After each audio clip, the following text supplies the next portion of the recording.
தமிழ்நாட்டில் ஆட்சி அதிகாரத்தில் பங்கு என்ற கோரிக்கையை காங்கிரஸ் தொடர்ந்து வலியுறுத்தி வரும் நிலையில் சென்னைக்கு வருகை தந்த அக்கட்சி தேசிய பொதுச் செயலாளர் கே.சி. வேணுகோபாலை ஆட்சியில் பங்கு பெற்றுத்தர வேண்டும் என்ற பதாகையை ஏந்தி காங்கிரசார் வரவேற்றனர்.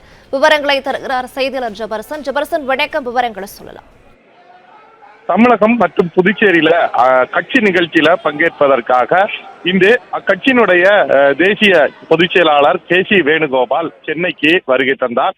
அப்போது அவரை வரவேற்கும் போது பல்வேறு பதாகைகளை ஏந்தி அவர்களுக்கு வரவேற்பு கொடுத்திருக்கிறார்கள். குறிப்பாக தொடர்ச்சியாக காங்கிரஸ் கட்சி சார்பில் மூத்த தலைவர்கள், குறிப்பாக MP மாணிக்கம் தாகூர் உள்ளிட்டோர் தொடர்ச்சியாக ஆட்சி அதிகாரத்தில் திமுக கூட்டணியில ஆட்சி அதிகாரத்துல பங்கு அதிக இடத்துல போட்டியிட வேண்டும் என்ற கோரிக்கையை வலியுறுத்தி தொடர்ந்து அவர்கள் சமூக வலைதளங்களிலையும் பொது இடங்களிலையும் பேசி வருகிறார்கள். இந்த நிலையில் தான் தற்போது அவருக்கு வரவேற்பு கொடுக்கும் விதமாக அவர்கள் வந்து நின்ற போது கையில் பதாகைகள் ஏந்தியிருந்தார்கள். அதில் தமிழகத்தில் வரக்கூடிய 2026 சட்டமன்ற தேர்தலில் திமுக கூட்டணியில் காங்கிரஸ் போட்டியிட்டால் ஆட்சி அதிகாரத்துல பங்கு அதிக இடத்துல போட்டியிட வேண்டும், உள்ளாட்சியில் 30% பிரதிநிதித்துவம் தேவை என உள்ளிட்ட பல்வேறு வாசகங்கள் அடங்கிய பதாகைகளை ஏந்தி அவரை வரவேற்றிருக்கிறார்கள். தொடர்ச்சியாக இன்று அவர் பல்வேறு கட்சி நிகழ்ச்சிகள்ல கலந்து கொண்ட பின்னர் மாவட்ட தலைவர்களையும் சந்தித்து பேசியிருக்கிறார்.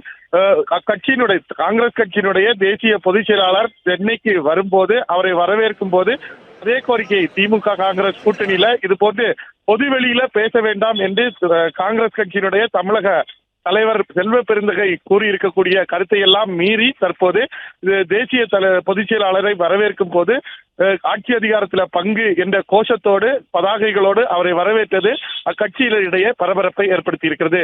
பிளே ஸ்டோர் மற்றும் ஆப் ஸ்டோரில் இருந்து பாலிமர் செயலியை QR கோடு மூலம் பதிவிறக்கம் செய்யுங்கள். செய்திகளை உடனுக்குடன் பெறுங்கள்.